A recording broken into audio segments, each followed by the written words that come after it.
أعوذ بالله من الشيطان الرجيم. بسم الله الرحمن الرحيم. مثل الذين اتخذوا من دون الله أولياء كمثل العنكبوت اتخذت بيتا وإن أوهن البيوت لبيت العنكبوت لو كانوا يعلمون إن الله يعلم ما يدعون من دونه من شيء وهو العزيز الحكيم. وتلك الأمثال نضربها للناس وما يعقلها إلا العالمون. خلق الله السماوات والأرض بالحق إن في ذلك لآية للمؤمنين.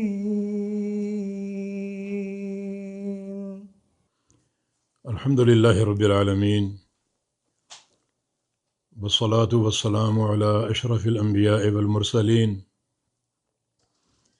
نبينا محمد وعلى آله وصحبه ومن اقتدى بهديه واستنى بسنته وسار على نهجه إلى يوم الدين أما بعد.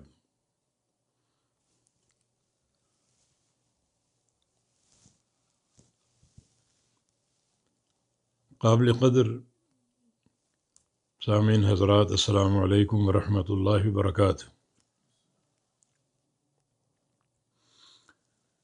سورۃ العنکبوت کی تفسیر جاری ہے اور آج انشاءاللہ آیت نمبر 41 سے آغاز ہوگا۔ اعوذ باللہ من الشیطان الرجیم من حمزہ ونفخہ ونفثہ بسم اللہ الرحمن الرحیم۔ مثل الذین اتخذوا من دون اللہ اولیاء کمثل العنکبوت اتخذت بیتا وإن أوهن البیوت لبیت العنکبوت لو كانوا يعلمون۔ اس آیت مبارکہ میں اللہ رب العزت نے شرک اور مشرکین کے لیے ایک مثال بیان کی ہے۔ شرک کرنے والے جن جن کو پکارتے ہیں وہ سب اس مثال میں شامل اور داخل ہے، چاہے وہ کسی نبی کو پکاریں، چاہے کسی فرشتے کو پکاریں، چاہے کسی جن کو پکاریں، پتھر کو یا قبر کو یا درخت کو، جس کو چاہے پکارتے ہوں ان کی مثال سن لو۔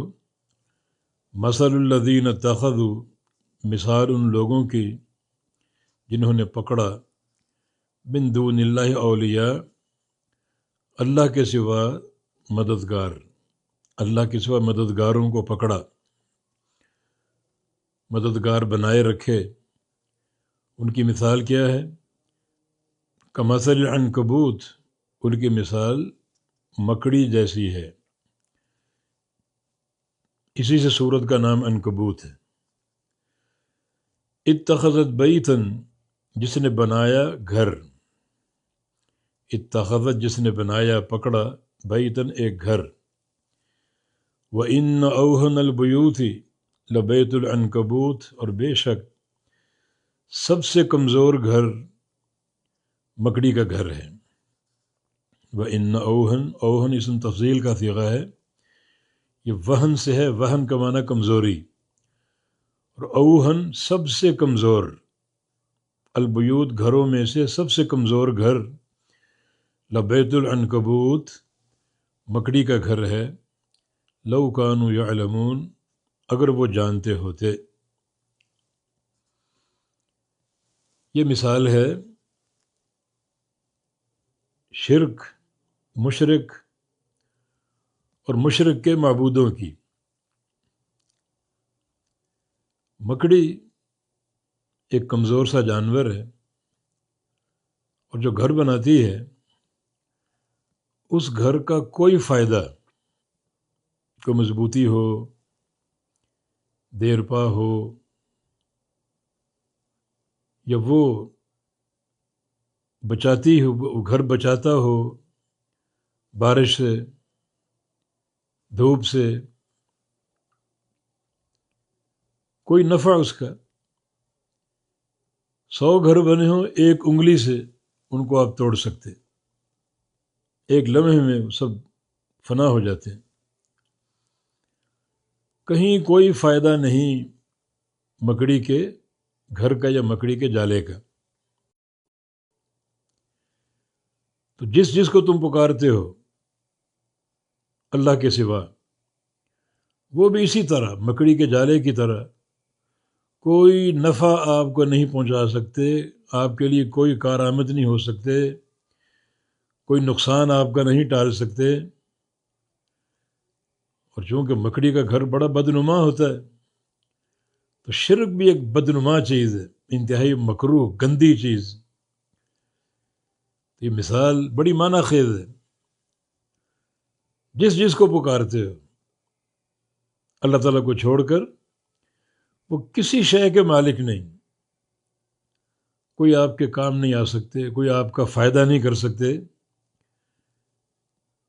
انتہائی کمزور اور بودی اور مشبوہ قسم کی ایک، جو نظروں کو بھاتا بھی نہیں، یہ مکڑی کا گھر۔ تو شرک بھی انتہائی قبیح شے ہے، ناپسندیدہ شے ہے، جو کسی صورت قابل قبول نہیں۔ تو مثال بہت بڑی ہے مکڑی کے جالے کی۔ مکڑی اللہ تعالیٰ کی مخلوق ہے، جو جالا مکڑی بناتی ہے اس کی امر اور مشیت سے بنتا ہے، مگر وہ بالکل کارآمد نہیں۔ وہ تاریخی واقعہ نبی علیہ السلام کی ہجرت کا حافظ ابن قیم نے ذکر کیا، وہ سند میں کوئی ضعف ہے، مگر تاریخی واقعات میں بیان کیا جا سکتا ہے۔ جب اللہ کے نبی صلی اللہ علیہ وسلم غار میں داخل ہوئے، غار ثور میں، پیچھے ابو جہل اور اس کی فوج آپ کے تعاقب میں تھی، کچھ کھوجے بھی ساتھ ساتھ تھے جو قدموں کے نشان سے ابو جہل کو چلا رہے تھے، آگے لے جا رہے تھے، حتیٰ کہ قدموں کے نشانات سے وہ اس غار تک پہنچ گئے۔ اب غار کے دھانے پر کھڑے ہیں، ابوبکر صدیق رضی اللہ عنہ فرماتے ہیں کہ ان کے پاؤں ہم کو نظر آ رہے ہیں، جہاں ان کے پاؤں تھے اگر وہاں وہ چہرہ کر کے دیکھ لیتے تو ہمیں وہ پا لیتے۔ کھوجیوں کا اصرار ہے کہ اندر گئے اس غار میں، اور ابو جہل وہ جو غار کے دھانے پر ایک جالا مکڑی کا وہ دکھا رہے، انہ اعتق من میلاد محمد صلی اللہ علیہ وسلم، کہ تمہاری مت ماری گئی، یہ جالا نظر نہیں آ رہا، اتنا پرانا، یہ تو لگتا ہے کہ محمد کی پیدائش سے بھی پہلے کا ہے۔ تو اللہ نے کیسی حفاظت کی اس جالے کے ذریعے۔ مکڑی ایک کمزور مخلوق، اس کا گھر سب سے کمزور گھر، اور اللہ نے اس کو امر کر دیا کہ تم جالا بندو، جالا تیار ہو گیا۔ اور ابو جہل کا اصرار ہے کہ اندر جا ہی نہیں سکتے، جاتے تو جالا توڑ کے جاتے، یہ تو بہت پرانا جالا معلوم ہوتا ہے، اور وہاں سے پلٹ گئے۔ اللہ کی شان اور اس کی قدرت، وہی مکڑی کا جالا جس کو اللہ نے شرک کی شناعت اور مذمت کے لیے بطور مثال ذکر کیا، نہ اس میں کوئی قوت ہے، نہ کوئی نفع ہے، نہ کسی کام کے قابل ہے، نہ دھوپ سے، نہ سردی سے، نہ بارش سے بچا سکتا ہے، یہ تمہارے معبودوں کی مثال ہے، کسی کام نہیں آنے والے، مگر اللہ نے اپنی قدرت کی نشانی دکھانے کے لیے اسی کمزور ترین مخلوق کے کمزور ترین گھر کو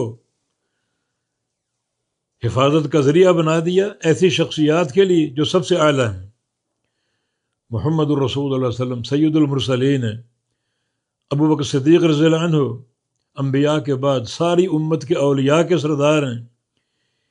ان دو قیمتی انسانوں کی اللہ نے حفاظت کی ایک انتہائی ہلکے اور کمزور گھر کے ذریعے۔ اللہ کا فرمان واللہ وما یعلم جنود ربک الا ہو، تیرے رب کے لشکر کیا کیا ہیں اللہ ہی جانتا ہے۔ اللہ چاہے تو اس کمزور ترین گھر کو بھی اپنا لشکر بنا کر اپنے دین کی اور اپنے نبی کی حفاظت کر سکتا ہے۔ حالانکہ کمزور ترین گھر ہے مکڑی کا جالا، مگر پروردگار کی قدرت، اس کی فوجیں ہر جگہ پھیلی ہوئی ہیں۔ پانی کے قطرے اس کی فوج ہے، نوح علیہ السلام کی قوم کو ڈبو دیا، چیخ اس کی فوج ہے، آندھی اس کی فوج ہے، ریت کے ذرے اس کی فوج ہے۔ جس فوج کو چاہے استعمال کر لے دشمنوں کو زیر کرنے کے لیے۔ تو یہاں اللہ تعالیٰ نے ابو جہل کو پھیر دیا اور اپنے نبی کی حفاظت کی، ان کی اس امتی یار غار کی حفاظت کی اس کمزور ترین گھر کے ذریعے۔ یہ مکڑی کا جالا شرک کی مذمت بیان کرنے کے لیے بہترین مثال ہے کہ جس کو پکارتے ہو، جس کو پکارتے ہو، ان سب کی مثال کمثل عنکبوت، مکڑی کی سی ہے، اتخذت بیتن، جس نے بنایا ایک گھر، وَإِنَّ أَوْهَنَ الْبُيُوتِ لَبَيْتُ الْعَنْكَبُوتِ، اور بے شک سب سے کمزور گھر مکڑی کا گھر ہے۔ لَوْ كَانُوا يَعْلَمُونَ، اگر ہیں وہ جانتے۔ إِنَّ اللَّهَ يَعْلَمُ مَا يَدْعُونَ مِن دُونِهِ مِن شَيْءٍ، بے شک اللہ جانتا ہے، ان اللہ، بے شک اللہ تعالیٰ، یعلم، جانتا ہے، ما یدعون من دونہ من شیء، جو پکارتے ہیں وہ من دونہ، اس کے سوا، من شیء، کسی بھی چیز کو۔ اللہ سب کو جانتا ہے۔ یہ مثال سارے معبودان کے لیے، تم نبی کو پکارو، فرشتے کو پکارو، جن کو پکارو، کسی مردہ کو، کسی زندہ کو، پتھر کو، درخت کو، کسی ڈھیری کو، اللہ سب جانتا ہے۔ اس نے یہ مثال دی کہ ان سب کو جن کو پکارتے ہو، ان سب کی مثال مکڑی کے گھر جیسی۔ اللہ سب کو جانتا ہے، نبی کو، ولی کو، فرشتے کو، جن کو۔ تمہاری حاجت پوری کرنے کے لیے، تمہارے کام آنے کے لیے مکڑی کے جالے جیسے ہیں۔ اپنا ان کا مقام ہوگا عبادت کے لحاظ سے، مدد کسی کی نہیں کر سکتے۔ اس لحاظ سے ان کی کیا قوت ہے، کیا ان کے اندر فائدہ ہے؟ جو مکڑی کے جالے میں نہ کوئی قوت ہے، نہ کوئی فائدہ ہے۔ مکڑی تک جو گھر بناتی ہے اسے کوئی فائدہ نہیں، انتہائی کمزور بنیادوں پر وہ قائم ہے، کمزور ترین۔ تو اللہ تعالیٰ جانتا ہے جن کو پکارتے ہو تم، اور یہ مثال مطلق ہے۔ جتنے معبود ہیں، جن کو پکارا جاتا رہا یا پکارا جاتا جائے گا، ان سب کو جمع کر لو تو سب کی قوت کیسی ہے؟ جیسی مکڑے کی جالے کی، کمزور ترین گھر ہے۔ تو تم جن کو پکارتے ہو، اگر کوئی نبی ہے، کوئی ولی ہے، کوئی فرشتہ ہے، ان کا مقام اپنی جگہ پر، مگر کسی کے کام نہیں آ سکتے، وہ کسی کے کام نہیں آ سکتے۔ یہ قدرت کاملہ اللہ رب العزت کے پاس ہے، اس لحاظ سے کسی کے کام نہیں آ سکتے۔ تو سب سے کمزور گھر مکڑی کا جالا ہے۔ لو کانوا یعلمون، اگر وہ جانتے ہوتے، ان اللہ، بے شک اللہ تعالیٰ، یعلم، جانتا ہے، ما یدعون من دونہ من شیء، جو پکارتے ہیں وہ اس کے سوا کچھ بھی، وہو العزیز الحکیم، اور وہ بڑا غالب ہے اور حکمت والا ہے۔ جو اللہ نے مثال بیان کی سارے معبودوں کی مکڑی کے جالے کے ساتھ، تو اللہ سب کو جانتا ہے، پتھروں کو جانتا ہے، حجر شجر کو جانتا ہے، نبیوں کو، صالحین کو، اولیاء کو، فرشتوں کو، جنوں کو، سب کو جانتا ہے۔ اس علیم ذات نے مثال دی ہے کہ سب اکٹھے ہو کر بھی تمہارا کچھ کام نہیں کر سکتے، کچھ نفع نہیں دے سکتے تمہیں، جیسے مکڑی کا جالا کو نفع نہیں دے سکتا، مکڑی تک کی کوئی حاجت پوری نہیں کر سکتا۔ تو بڑی یہ بلیغ مثال ہے۔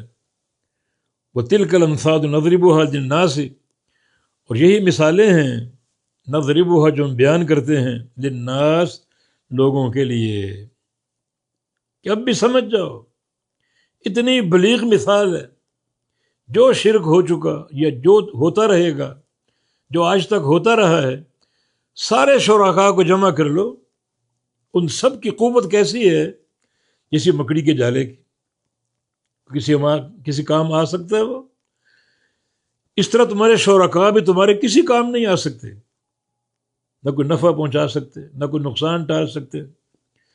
وَتِلْكَ الْأَمْثَالُ، اور یہ مثالیں نضربها ہم بیان کرتے ہیں للناس لوگوں کے لیے، وَمَا يَعْقِلُهَا إِلَّا الْعَالِمُونَ، اور ان کو نہیں جانتے، نہیں سمجھتے مگر عالم، جو جاننے والے، عقیدے کو جاننے والے، توحید کو گہرائی سے سمجھنے والے، وہ اس مثال کو سمجھیں گے۔ کیا سمجھیں گے؟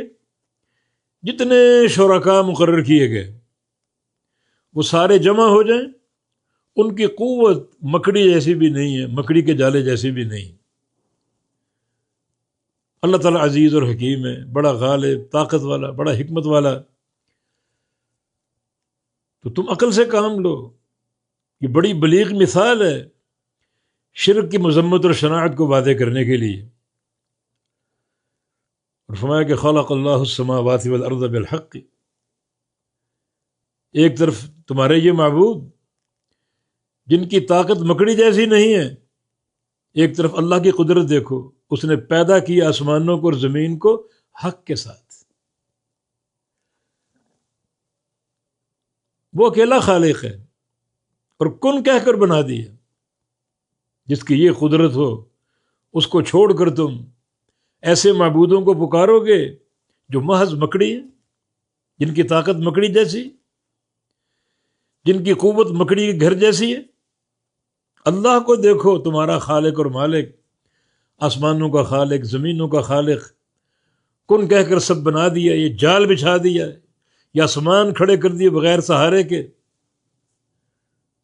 اتنی وہ قدیر ذات، قدرت والی ذات، اسے چھوڑ کر تم ایسوں کو پکارو گے جو سارے اکٹھے ہو کر بھی اتنی طاقت نہیں رکھتے جتنی طاقت مکڑی کے گھر کی۔ بالحق کا ایک معنی کلمت الحق، کلمہ حق کے ساتھ پیدا کیے، اور کلمہ حق کن کہہ کے اللہ تعالیٰ نے ساری مخلوقات بنا دی۔ اور اس بات کی دلیل ہے کہ کن اللہ کا کلام ہے جو مخلوق نہیں ہے۔ ساری مخلوق کی خلقت اس کن کے ساتھ ہے۔ کن اللہ کا کلام ہے، اور اللہ کا کلام مخلوق نہیں ہے۔ اشاعرہ ماتریدیہ جو کلام میں عجیب منطق استعمال کر کے اس کو مخلوق قرار دیتے ہیں، وہ کہتے ہیں کلام اللہ کا ایک معنی جو قائم بذات ہی ہے، اور اللہ جو چاہتا ہے وہ مخلوق کو دیتا ہے، اور مخلوق اس اللہ کے اس معنی کو الفاظ دے کر آگے بیان کرتی۔ مثلا قرآن اللہ نے جبریل کو دیا یہ معنی، اور جبریل نے الفاظ بنا کر نبی علیہ السلام تک پہنچائے۔ تو چونکہ جبریل کے الفاظ ہیں لہذا یہ مخلوق ہے۔ بہت بڑی گمراہی ہے اس کا معنی کن اللہ کا کلام مخلوق ہے۔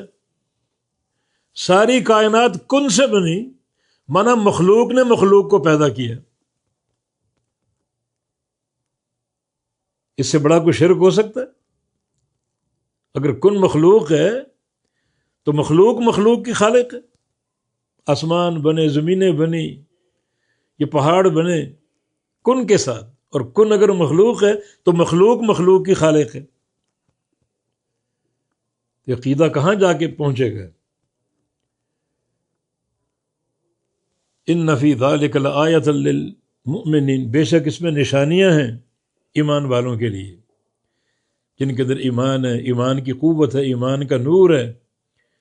یقیناً وہ ان آیات سے نصیحت لیں گے۔ بڑی عظیم نشانی ہے یہ۔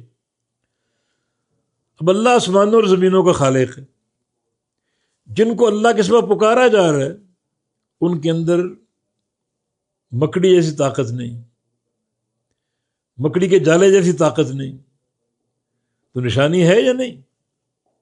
اگر ایمان کی رمق ہے، ان سب کو چھوڑ کر ایک اللہ کو پکارو، ایک اللہ کی عبادت کرو.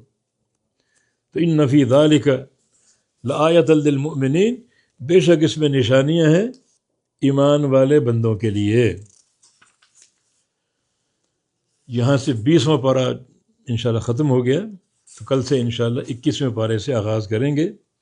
اللہ ہم کو فہم حق عطا فرمائے، عمل کی توفیق دے، عقیدے کی صلابت اللہ تعالیٰ پیدا فرما دے. بارک اللہ فیکم، وآخر دعوانا ان الحمد للہ رب العالمین.